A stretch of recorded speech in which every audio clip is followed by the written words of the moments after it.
Hello there, it's the Archivist from TradingCardArchives.com, and I am back again to do part 8 now. So this is 8 parts that we've filmed of our RRParks Halloween Ultimate Bundle series. So we're just going through all of the cards that he sent me in the Ultimate Bundle, giving you an idea of the kinds of things that he makes, and hopefully, you'll get interested enough to start collecting this yourself.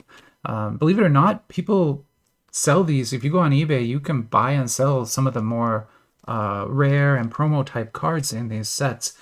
So it's it has a secondary market, even though he's a solo man making these. It's pretty crazy. But let's go through this series, which is video 8.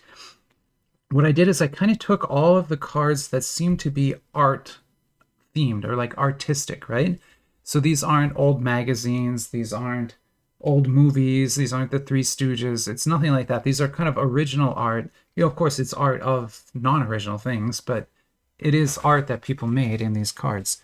And we'll start here with this. These cards were loose in the pack, and it looks like they make a puzzle, maybe.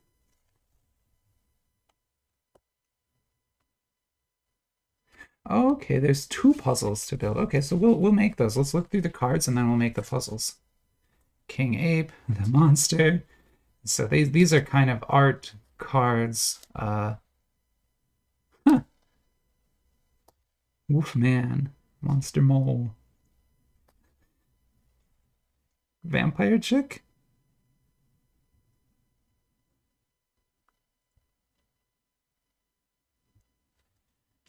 Huh.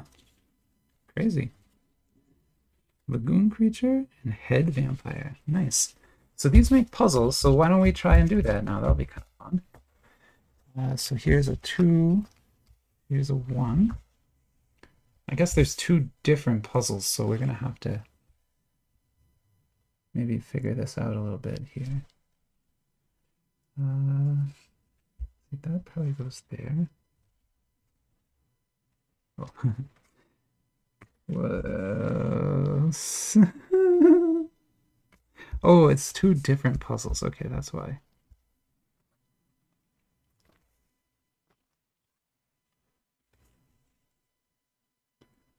This almost sort of reminds me of like like a Mad Magazine type thing. God, I'm dating myself now. It's old stuff. Actually, I think they still make Mad Magazine. I don't. Do they? Anyone still read that? I used to collect that when I was a kid too. I had like a whole closet full of those things when I went to college. But I never went back home to get them, and eventually my parents just threw them all away. So I don't. That's one thing I don't have anymore in my collection.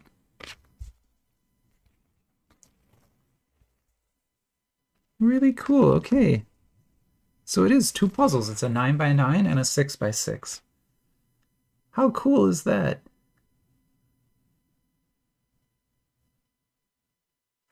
Very, very cool is what I would say. And also, like, the cards are great artwork too, and it's so neat to have a set with like all of the classic movie monsters on it. I like that.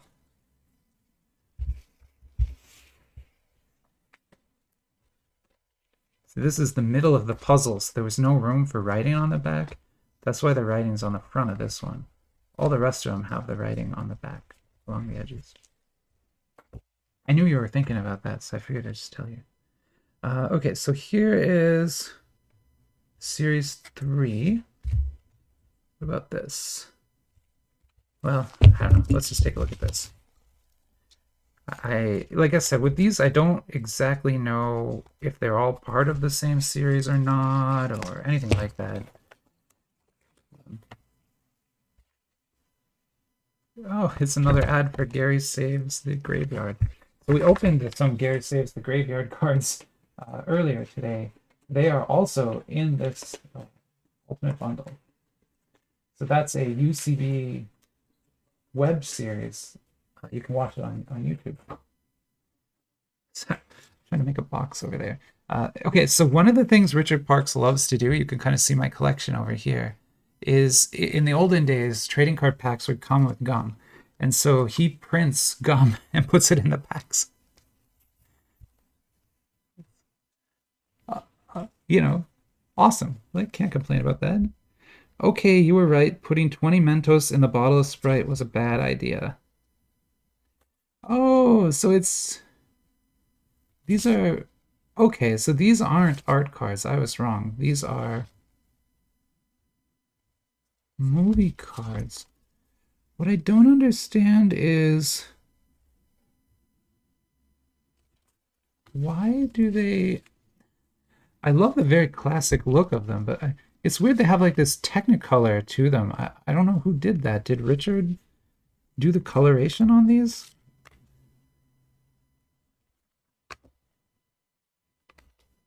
Like this recolor is like Technicolor style. And the original films wouldn't have looked like that.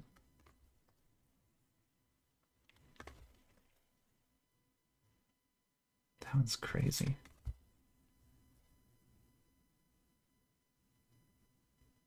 Lols. All right. Well, interesting. And then on the back, you've got some jokes. When's the best time to go to the dentist? Tooth hurty. I still use that joke at work, and I think people hate it. I love that they hate it. I always try to make my appointments at 2:30 for that reason. Okay, there's another one. Okay, so these are the puzzle cards. So earlier we looked at, I can get it here. Yeah, here it is. Earlier we looked at this lenticular 3D card. It's pretty awesome, right? Really a very well done card. And it's a puzzle, and this set here is the puzzle. So let's put it together.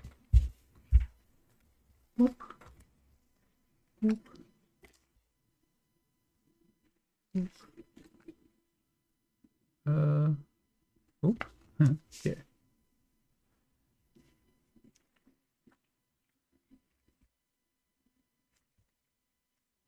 Very cool again. Just so much fun.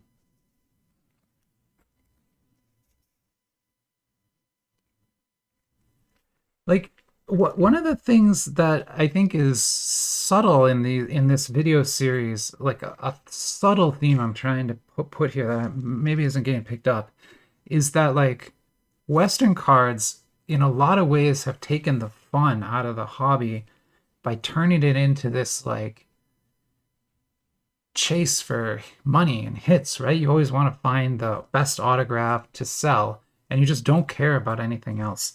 To the point that you watch breaker channels and people will buy a box of cards, and then if they don't pull a major hit, they'll tell the breaker just not to send it.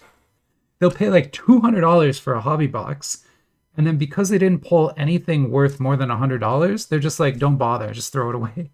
Like, what? I can't even, this is crazy to me that this has happened. But really what the hobby should be about is opening cards, enjoying it, having fun, trading with your friends. Like that's what we want to be doing, right? And so I think RRParks is putting that back into the hobby, or trying to. And that's a major reason that I am so willing to support him in this way. Both paying, like I paid for all these cards, quite a lot of money. And also I'm making all these videos, right? To try and tell the world, because I think what he's doing or trying to do is very noble and something that gets kind of lost in the world of Western cards. Not so much in the AliExpress cards. Kind of why I still like those is because, there's no real money motivation to be opening those up. Some of them, like the Star Wars ones and stuff, there are money cards. But for the most part, it's not the case, right? And you're never going to make a profit or anything like that. So, you might as well not bother trying to make a profit off of it. And so it's kind of just fun to open again and look at and enjoy without having to worry about whether I'm going to make a profit from it or not. And so this is very similar, I think. Okay, so these are Horror Heads bubblegum tattoos, but they are not actual tattoos. It says so on the back. Don't get these wet. And that's probably true. Like I'm looking at this and like that's got a cracked ice on it. I would not want to get this very wet. These look cool. Man, God, these look awesome. Holy wow. Wow. Look at those things. You get 2 on every single card.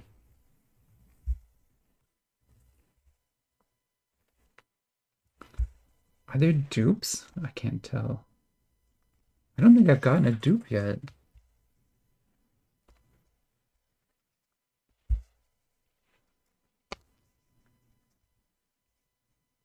Still no.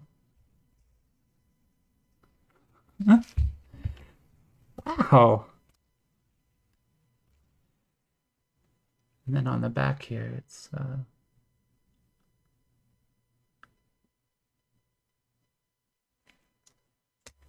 amazing. So I guess this Horror Heads was an actual series a long time ago, and Richard Parks got the rights to reprint it, is what happened.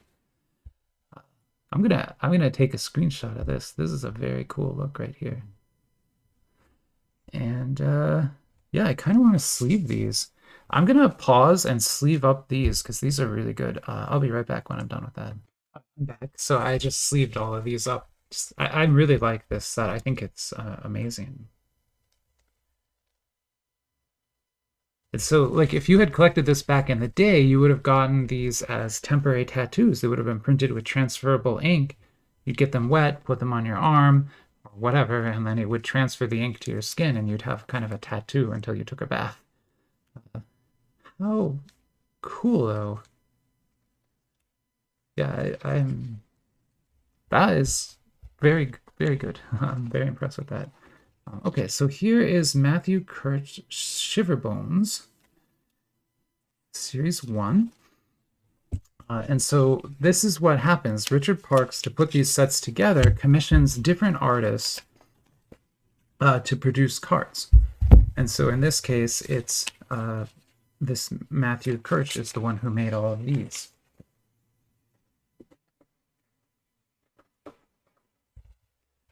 And there's a lot. This is not an insignificant number of cards here. There is a checklist inside. It looks like it has at least 60.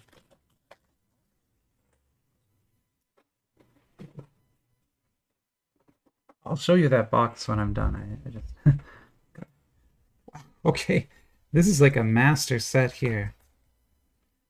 And so this is just amazing artwork. Oh, they got cute little postcards on the back. Different. They're all different. Huh.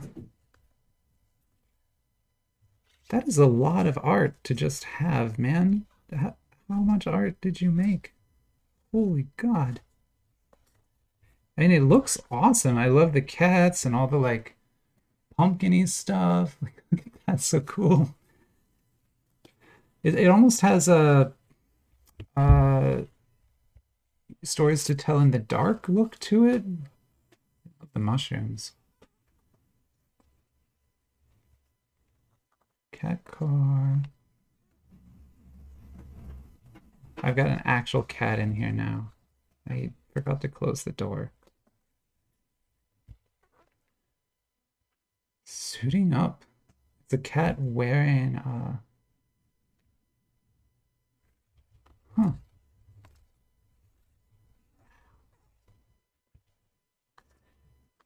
They all look great.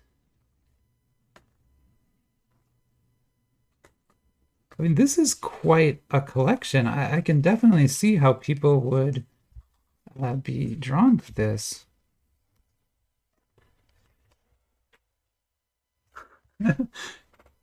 Super cute, right? But the main thing here that I'm impressed with is how prolific this artist has been. It's rare to see this much art come out of a single artist and be like all be so creative and unique like this. I mean, obviously, it's playing on a theme, but the theme is being played extremely well.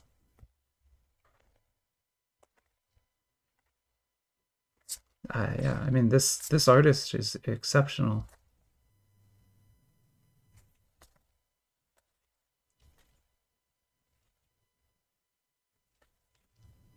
They did this also.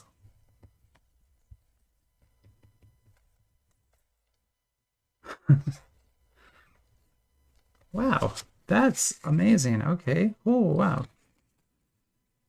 Awesome.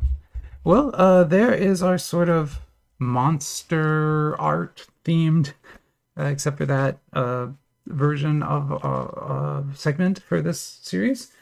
I hope you enjoyed it. I will pack these up and set up for the next. The next video is actually the last video for the previous years. Then the 10th video, the last video I do will be this year's set. I'll just be unboxing this year's set. Hope you've enjoyed the series so far. Maybe hopefully it hasn't been too long. I don't know if you've watched it all. I just watched parts. That's fine too. But either way, hope you enjoyed it, and I'll catch you later. Bye bye.